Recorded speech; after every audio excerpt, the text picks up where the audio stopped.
Morning, mate. Evening. Evening. This week's a good one. Why, any better than last week? Well, they're all good, I think, anyway. Yeah. You can't top these coffee mornings. So today I thought I'd get someone who's special to us both. And so I'll just bring them in, yeah? Yeah, do it. Let's do it. Let's do it. Let's do it. Alan Wong. Alan Wong, and he's on his side. There he goes. Excellent. All right. Hi, Alan. How are you, buddy? Hi, Mike. Hi, Wayne. How are you? I'm fine. He's good. He's good. I just Good to see you. Introduction to Alan before we start. Alan Wong is one of the greatest manufacturers of magic tricks in the world. We think he's done a lot. Which world? This world. Yeah, this world.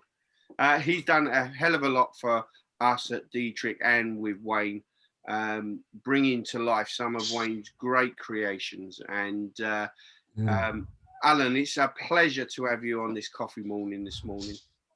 It's my pleasure to be here, Mike and Wayne. Right. Good. Good. So Alan's based in Hong Kong, and it's what time over there at the moment? It's about 9 o'clock, yeah? It's 9 in the evening, Mike. 9 in the evening, and how many degrees is it? It's 32 degrees Celsius today. Wow, you always say it's hot over there. It's fantastic. So let's dive straight into this interview. Now, obviously, you've worked with Wayne for many years now, but give us a bit of background. Tell us how you started all this magic malarkey, because this wasn't your first sort of like real job, was it? It's my passion. I think I put more time in this than my real job. I've done this for 20 years now, probably more or less. Yeah, I started in 1999. So my first break into the product world was the discovery or the creation of my signature trick, Stargazer, the rubber band trick. Love that trick. Yeah. So that was in 1999. So it would have been 22 years now. Yeah. So that was my first commercial trick that brought me into the products world. And then, once I started, never gone back, and I enjoyed the creativity. I meet more people. I work with a lot of people, and that just kept me going and going. I mean, Stargazer is a fantastic trick, and you did that in conjunction with Mark Mason, wasn't it? Yes. Yeah, lovely trick. If you don't know Stargazer, you need to check it out. It's a great elastic band trick. And then it's now evolved. It now evolved into 2.0, the new version. Yes. Wow. Okay, I'm going to look out for that. That's cool. But then you went on and you started collaborating with other magicians, and obviously we're going to get to Wayne in a second. But one of your, I would say, most famous collaborations at the time, apart from Wayne, was with Nick Heinhorn and the Nesta Wallets. Yeah, he was one of them. He is one of them. He is one of them. That's I work with all my favorite people, so I'm very lucky. It's great. That's fantastic. And now we're on to Wayne, and you've been working with Wayne now. My introduction to Alan was from Tim Trono. Yes, from Tim. From Tim, from Penguin Magic. Wow. Yeah. How long ago was that, Wayne? That was over at least 10, 12 years ago, at least. I have to look it up. I forgot. Yeah. A long time ago. So yes, so now you collaborate with Wayne quite closely in a lot of his creations. I remember meeting you probably about the same sort of time, about 10, 12 years ago, when you helped us bring to life. It would have been less than 10, 12 years ago. It would have been about... Sorry? was our first release. It was our first release, yeah. It was our first release, 360. It can't be 10, 12 years ago. It must be about 6 or 7 years ago now. Our first release, 360, when you made those amazing boxes for us. And they Yeah, that was a good one. That was a great trick. It was before its time, definitely before its time. And even down to the packaging, we used to have conflabs over Skype and things like that. And it worked out that we wanted it to look like an Apple iPhone box, so that people would, because at the time unboxing stuff was all the rage, and people would film themselves unboxing. And I had this vision that you would unbox it in front of a camera. So, but people started to then copy it, which is fantastic. But it was all great. But let's talk about you and Wayne and this collaboration that you have. Now, obviously, I know a lot about Wayne's thought processes and what he comes up with in terms of his creation. So, Wayne, if you could let everybody know how you start and you think this is an Alan Wong item. I don't know really. You do know. You do know. Let's take a product. Let's take something that you both collaborated on. Let's do Houdini's card trick, because that is a great zoom effect. And obviously, at the beginning of this pandemic, it was something that really came out at the right time. So, what was your thought process on that then, Wayne? So you've got an idea. I don't know, maybe. When I create things, when I'm about halfway through, I sometimes say, what was my starting point? And I can't remember. Not at all. I don't know where it comes from. I must have a very damaged brain, I think. What, to come up with some of the stuff that you come up with, you must do. I mean, for the viewers' sake, I would say that you are a machine gun of creation, because you flip from one creation to another, and we have something like 6 or 7 projects on the go at any one time. What you have to remember is I have so much time. Yeah. To sit and think. Yeah. And I do nothing all day. Whereas you have got family. Yeah, family.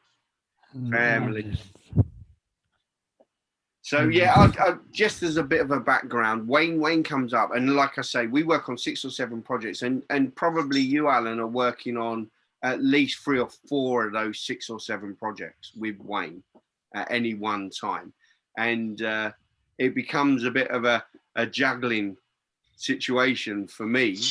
Definitely, I'm sitting here trying to work out which one to do first and so on. So when Houdini's card trick came out, or when Wayne was thinking about Houdini's card trick, there was probably 3 or 4 projects that we were talking about on the go. And one day he went to me, "This is for Alan Wong." And I went, "Okay." And he obviously contacted you. So can you remember what happened when he contacted you with Houdini's card trick? What was the thought processes that you went through with Wayne to get this product onto the market? Oh yeah, that was interesting, and I fully remember that.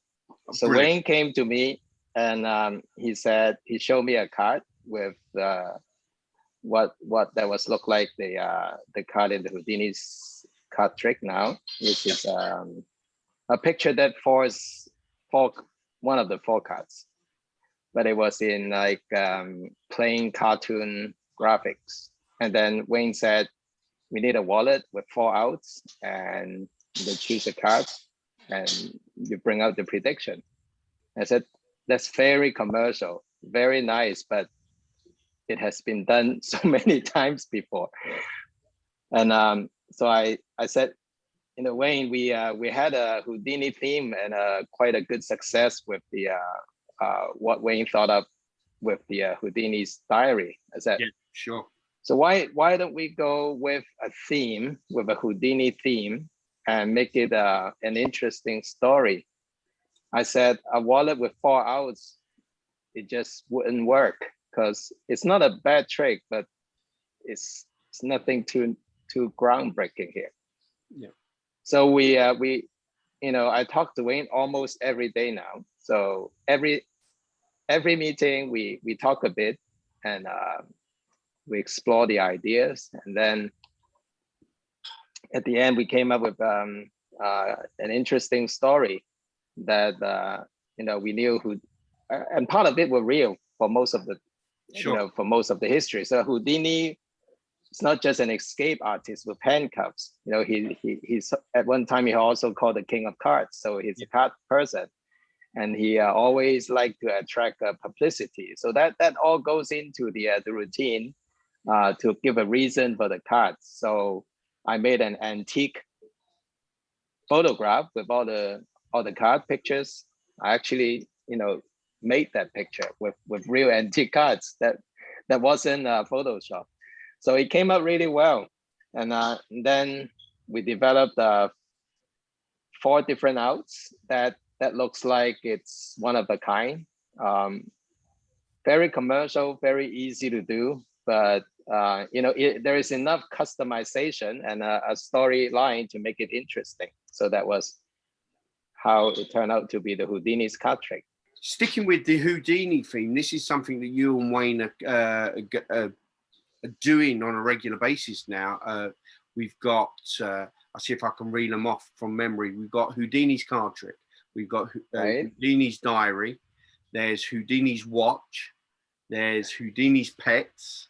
And I'm sure I'm missing 1926. Houdini 1926. Yes. That's brilliant. And the next one to be released is Houdini's niece, which I can't wait for. I mean, I've been playing about with it, and it is a fantastic trick. I can actually show the prototype. Oh, this would be great. Yeah. So, right. Fantastic. Look at that. That is fantastic. Yeah. And this is an amazing story, if I can tell this. Yeah, this is amazing. So after the Houdini's diary, we kind of carried on with the Houdini's card trick, and then started getting hooked on it. Yeah. So the next one was Houdini 1926, which another funny story, which we're well aware of. It was from Wayne's Conjurer's Choice, which you demoed to me at that Blackpool. I said, wow, that's great. It's self-working and it's fun. So we adopted it to the exactly to the Houdini theme. Everything reworked. The working is the same, but it's a totally different, more interesting thing now. And then we went on with the other ones that you mentioned. And at some point, Wayne has a mathematical trick, he shared with me. And then I said, it got to be a Houdini thing. We got to make it a Houdini thing. So I just thought of a story and said, okay, and then we'll force a date and we'll force a name, and it will be Houdini's niece. I just made it up. And then I did some research, and that was the magical moment. I actually discovered, with my ignorance, Houdini actually had a niece, and the only niece, a real niece by the name of Marie Blood, and she was the last living relative to Houdini. She died some years ago. Yeah. So that was my magic story. I actually didn't know he had a niece. And this is a real picture of Houdini holding his niece, when she was young. Now, before we go, Alan, is it possible that you can show our viewers the view from your apartment? Because I just think it's a wonderful view. And okay, so I have to bring it. Guys, this is a treat in Hong Kong. Alan lives in a penthouse in Hong Kong, and his view is just amazing. So you're going to show us this wonderful view from your apartment. Got to change the view. I cannot change the view. Okay, this. Oh wow, look at that. Wayne loves looking at this. You can look at it. I mean, I don't understand why you're indoors. Because it's very windy. Oh, is it? Oh, right. Yeah, you Oh, I can do this. Yeah, I can do this. Right. Hey, So yeah, Wayne loves looking at the those are high rises. Yeah. Tall buildings in Hong Kong. Typically, that one is about 66 or about 70 stories high. But in Hong Kong, those are normal. They're not high. They're just normal. How much are the apartments? how much are the apartments? Too much, Wayne. Too much. He's not going to say. Too much. Can you just pan round so we can have a look at? Okay. The other. Yeah. Okay. So this way. I mean, we talk a lot about magic, but look at the magic of that. I mean, that is just. Yeah. At night it looks beautiful. Look at that, all the lights. Those are people's home. Yeah. So I live right next to the airport, and this is a residential area right outside the Hong Kong airport, and you see tall buildings like this. Wow. That's it. I'm gonna have to come out there one day. Yeah. Yeah. We'll have to go, Wayne. Yeah. We'll have to go out there. Right. Well, Alan, it's been an absolute pleasure. Thank you so much for joining us on this coffee morning. And you know, it's always great talking to you anyway, fella. And have a great weekend. And we will Skype with you very, very soon. Not on the coffee morning though, but when we're doing our research and development. And I know Wayne loves what you do for us, so it's brilliant. It's absolutely fantastic. But for now, bye bye. Take care. Bye bye. Thank you. Bye bye. Bye. Thank you, Mike. Bye. Thank you, Wayne.